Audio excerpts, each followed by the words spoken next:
யாத்ராகமம் 9ஆம் அதிகாரம்.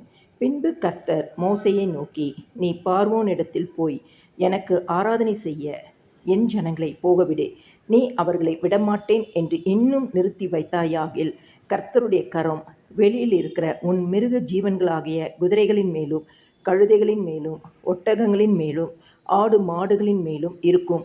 மகா கொடிதான கொள்ளை நோய் உண்டாகும். கர்த்தர் இஸ்ரவேலரின் மிருக ஜீவன்களுக்கும் எகிப்தியரின் மிருக ஜீவன்களுக்கும் வித்தியாசம் பண்ணுவார். இஸ்ரவேல் புத்திரருக்கு உரியவைகள் எல்லாவற்றிலும் ஒன்றும் சாவதில்லை என்றார். மேலும் நாளைக்கு கர்த்தர் இந்த காரியத்தை தேசத்தில் செய்வார் என்று சொல்லி, கர்த்தர் ஒரு காலத்தை குறித்தார் என்றும், எபிரேயருடைய தேவனாகிய கர்த்தர் சொல்லுகிறார் என்றும் அவனிடத்தில் சொல் என்றார். மறுநாளில் கர்த்தர் அந்த காரியத்தை செய்தார். எகிப்தியருடைய மிருக ஜீவன்கள் எல்லாம் செத்து போயிற்று. இஸ்ரவேல் புத்திரரின் மிருக ஜீவன்களில் ஒன்றாகிலும் சாகவில்லை. பார்வோன் விசாரித்து இஸ்ரவேலரின் மிருக ஜீவன்களில் ஒன்றாகிலும் சாகவில்லை என்று அறிந்தான். பார்வோனுடைய இருதயமோ கடினப்பட்டது, அவன் ஜனங்களை போகவிடவில்லை. அப்பொழுது கர்த்தர் மோசேயையும் ஆரோனையும் நோக்கி, உங்கள் கைப்பிடி நிறைய சூளையின் சாம்பலை அள்ளி கொள்ளுங்கள். மோசே அதை பார்வோனுடைய கண்களுக்கு முன் வானத்திற்கு நேராக இறைக்க கடவன். அது எகிப்து தேசம் மீதெங்கும் தூசியாகி எகிப்து தேசமெங்கும் மனிதர் மேலும் மிருக ஜீவன்கள் மேலும் எரிபந்தமான கொப்புளங்களை எழும்ப பண்ணும் என்றார். அப்படியே அவர்கள் சூளையின் சாம்பலை அள்ளிக்கொண்டு பார்வோனுக்கு முன்பாக வந்து நின்றார்கள்.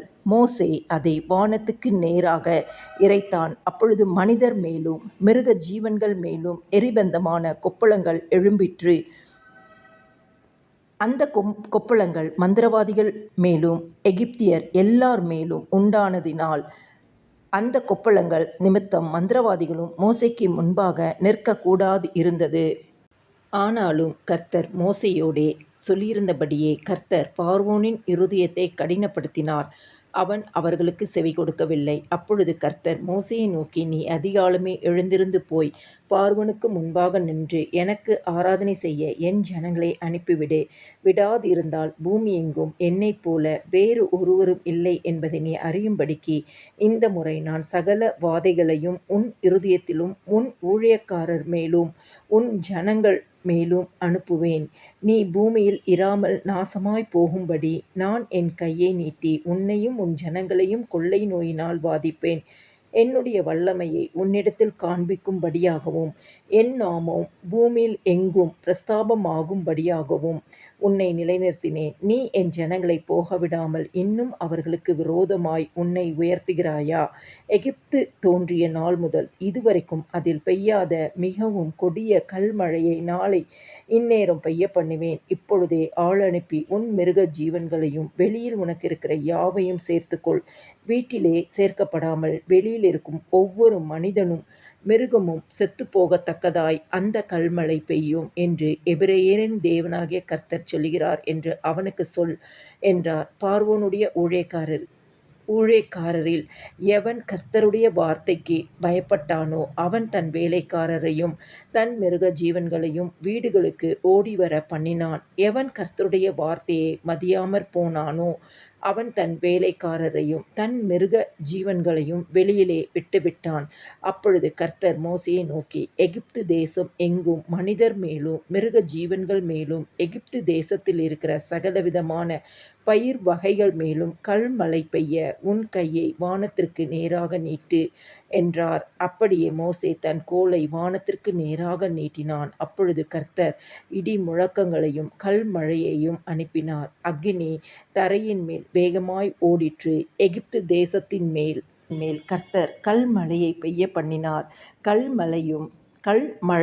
கல்மழையோடே கலந்த அக்கினியும் மிகவும் கொடிதாயிருந்தது. எகிப்து தேசம் குடியேற்றப்பட்ட நாள் முதல் அதில் அப்படி ஒருபோதும் உண்டானது இல்லை.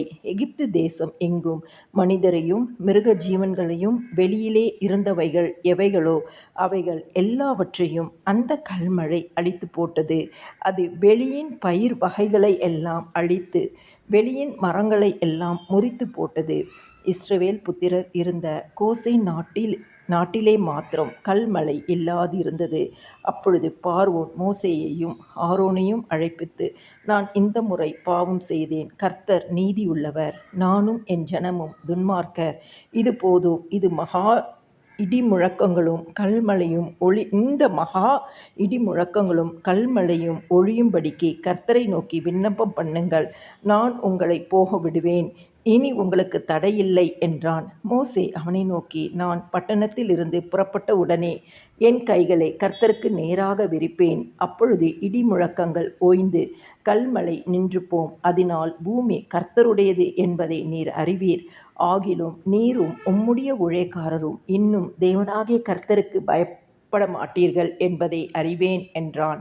அப்பொழுது வார்கோதுமை கதிர்பயிரும் சணல் தாழ் பயிருமாய் இருந்தது. அதனால் சணலும் வார்கோதுமையும் அழிக்கப்பட்டு போயிற்று. கோதுமையும் கம்பும் கதிர் இருந்ததால் அவைகள் அழிக்கப்படவில்லை. மோசே பார்வோனை விட்டு பட்டணத்தில் இருந்து புறப்பட்டு தன் கைகளை கர்த்தருக்கு நேராக விரித்தான். அப்பொழுது இடி முழக்கமும் கல்மழையும் நின்றது. மழையும் பூமியில் பெய்யாமல் இருந்தது.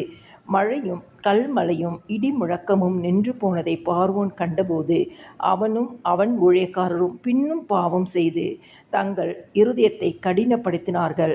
கர்த்தர் மோசேயை கொண்டு சொல்லியிருந்தபடியே பார்வோனின் இருதயம் கடினப்பட்டது. அவன் இஸ்ரவேல் புத்திரரை போகவிடவில்லை.